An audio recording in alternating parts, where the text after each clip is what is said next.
साथियों, आज हम जो बोर्ड एग्जामिनेशन में इंग्लिश का पेपर हुआ है उसका सॉल्यूशन कर रहे हैं। देखेंगे सबसे पहले जो अनसीन पैसेज आया था उसमें हम देख रहे हैं कि पहला जो क्वेश्चन है, an old man was distressed because, तो इसका ऑप्शन है सी, वो इसलिए परेशान था, दुखी था क्योंकि his son always quarrelled with one another, क्योंकि उसके जो लड़के थे वो आपस में लड़ते रहते थे।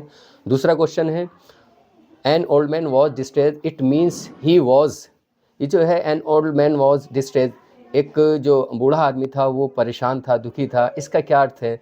तो डिस्ट्रेस का अर्थ होता है सैड, दुखी। Which word in the passage is opposite of weak, weak कहते हैं कमज़ोर को, कमज़ोर का जो अपोजिट है एंटोनिम है वो है स्ट्रॉन्ग, स्ट्रॉन्ग का अर्थ होता है ताकतवर। इसी तरह से यहाँ पर आप देख रहे हैं, यहाँ प्रीपोजिशन फिल करनी थी।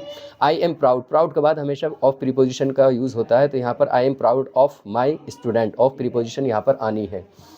उसके बाद हम पांचवा क्वेश्चन देख रहे हैं, Ramesh is an obedient student in the class. ठीक है, identify the word obedient, obedient क्या है? पार्ट ऑफ स्पीच में आपने पढ़ा होगा कि जब कोई शब्द किसी संज्ञा शब्द की विशेषता बताता है उसे हम एडजेक्टिव बोलते हैं। तो यहाँ पर ओबीडेंट जो वर्ड है वो रमेश की क्वालिटी बता रहा है, जिसका अर्थ होता है आज्ञाकारी, तो यहाँ ये एडजेक्टिव, पांचवे का डी ऑप्शन सही है।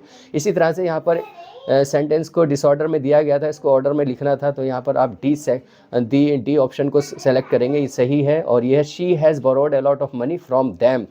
सातवां क्वेश्चन है which of the following word is miss spelled, तो बहुत आसानी से आप देख सकते हैं, यहाँ पर बी ऑप्शन है। इंपॉर्टेंट की स्पेलिंग होती है IMPORTANT, यहाँ पर ENT दिया हुआ है, तो ये ऑप्शन जो है मिस स्पेल्ड है, आप 7 का बी सेलेक्ट करेंगे। इसी तरह से यहाँ पर आप देखेंगे choose the correct option of the option to the answer the following he brother, हालांकि यहाँ पर ही गलत लिखा हुआ है, यहाँ पर हिज यहाँ होना चाहिए था, लेकिन बिफोर, जब कॉम्प्लेक्स सेंटेंस की हम बात करते हैं तो बिफोर से पहले पास्ट परफेक्ट टेंस आता है और बाद में पास्ट इंडेफिनिट, तो यहाँ पर हैड गॉन ऑप्शन सही था, 8वें का डी ऑप्शन आप सेलेक्ट करेंगे। उसके बाद आप देखेंगे ये अनसीन पैसेज है जिसको आपको पढ़कर इसके क्वेश्चन आंसर करने थे। यहाँ पर देखेंगे the freedom of the black aeroplane of his country was, हाँ, the freedom of the black people of his country was, curtail का मतलब होता है कम कर देना, काले लोगों के जो अधिकार थे वो कम कर दिए गए थे, तो यहाँ पर 9 का बी आप ऑप्शन सेलेक्ट करेंगे।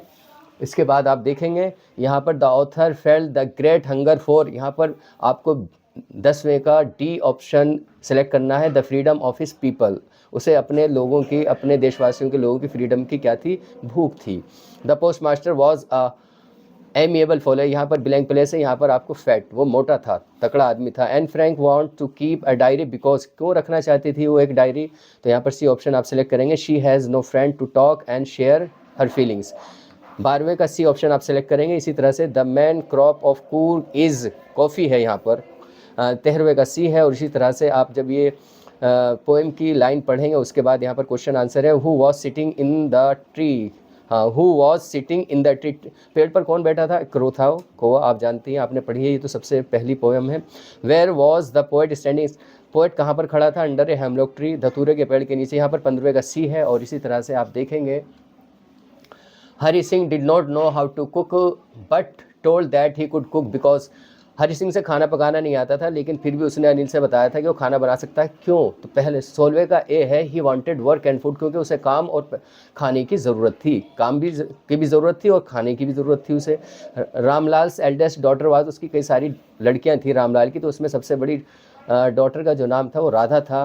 ट्रिक्कीज एक्चुअल प्रॉब्लम वॉज, ट्रिक्की की जो प्रॉब्लम थी, जो उसके साथ मुश्किल थी, वो क्या थी? तो वो यह था vomiting because of excess of food, उसे उल्टी आ रही थी क्योंकि वो बहुत ज़्यादा खाना खाता था, वो बहुत ज़्यादा ग्लटून था। हाँ, the writer of the lesson the making of a scientist is, तो आप जानते हैं रॉबर्ट डब्ल्यू पीटरसन है, 19वें का आपको ए सेलेक्ट करना है। उसी तरह से Matilda borrowed a good looking necklace from ma'am forest, it was a necklace, कैसा था वो?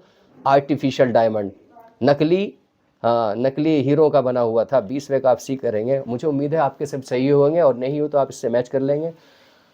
मेरी अच्छी भावनाएं, मेरी जो है शुभकामनाएं आपके साथ हैं कि आप अच्छे से अच्छे मार्क्स लाएंगे। आज के लिए इतना ही, बाय बाय।